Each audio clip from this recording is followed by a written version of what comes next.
Patay ang usa ka 47 anyos nga babayi pasado las 3 sa kadlawon sa Proc Magnolia Barangay Kalumpang, Jansan. Gila ang biktima nga si Cindy Petsia, tigluto sa usa ka karinderya o residente sa Proc Bliss Barangay Kalumpang ning syudad. Kahibalo ang gipusilang biktima sa usa ka gunman nga adunay duha ka kauban. Ang nakita ng katong ulahing buto na sa pusil mo tong paggawas nako.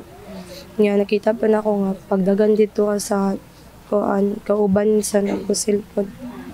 Ako nakita, isa lang man to ma'am, pero napada to sabay kay naka-convoy and dagan sila. Wala na ako makita lain hinungdan ma'am, kay wala man po siya kalaban, wala po siya mga nadumtan. Ako nabalan lang kay katong naay natabo na katong last May. Tapos sa labangan, maulan to akong nabalaan ma'am.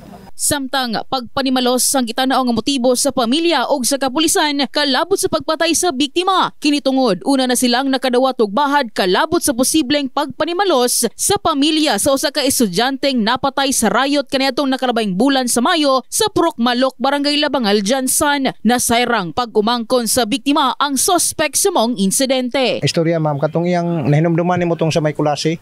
Itong nagredo-redo itong mga batanon, mga sukarap o. Ang nakapatay iyang pag-umangkon. Kasi karon naglayas man to.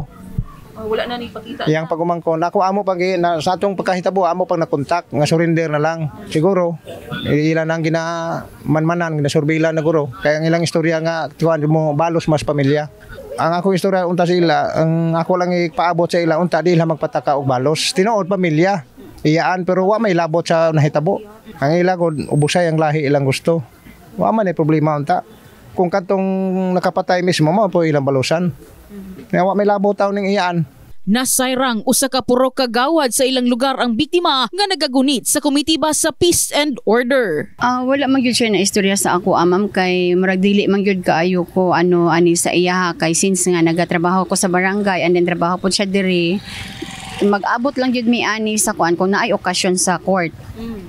Pero wala yun siya na open up sa ako kay tagsalamang yun mi magkaistorya gud ani. Gilikom na sa Kalumpang Police Station ang tanang impormasyon nga ilang nakailap aron mapalawman pa ang investigasyon sa pagpatay sa biktima. Merong report na nakuha natin na accordingly merong mga suspicious looking person doon sa kanilang bahay doon sa Malok.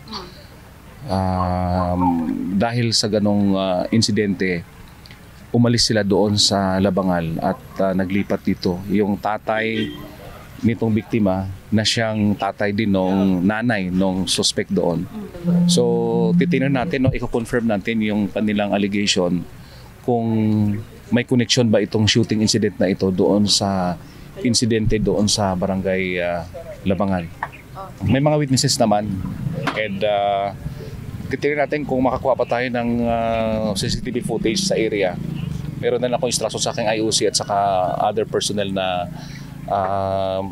makipagtulungan sa mga may-ari ng mga CCTV dito malapit sa crime scene para makatulong sa ating gagawing investigation. Si Petsia ang ikatulong babaeng gipusil sa Jansan asa mokabat na sa 18 ang kinatibuk ang ihap sa insidente sa pagpamusil sa syudad gikan sa bulan sa Enero hangtod ning bulan sa Mayo. In the heart of changing lives, kini si MJ Fernandez, Brigada News.